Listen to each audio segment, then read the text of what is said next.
शिक्षकाला चांगली असावी म्हणून शाळा असावी का? तर नाही. शाळा गावाला वाटते चांगली असावं का म्हणून नाही. शाळा मुलांना असली पाहिजे. कारण शिक्षणाबद्दलचं महत्व सगळ्यांना समजून सांगितलं आणि त्यांनी सांगितलं की आपला मुलगा नुसता शासकीय जो सिलेबस आहे याच्यात परिपूर्ण असून काही फायदा नाही.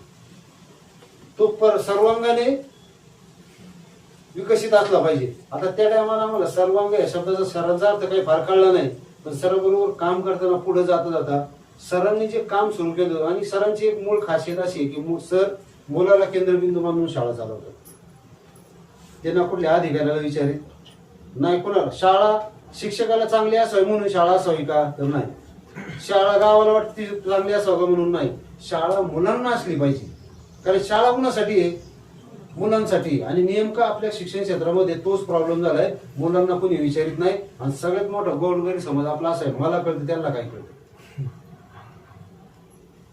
मग जर मुलांना कळत नाही आणि जर शिक्षकाला कळतं किंवा मग गावाला कळत असतं तर आपण आता शिक्षण क्षेत्रामध्ये देशात कितवा नंबर पाहतो आपला? पहिला पाहिजे आहे का आपला? आपण आता 7 नंबरला गेलोय.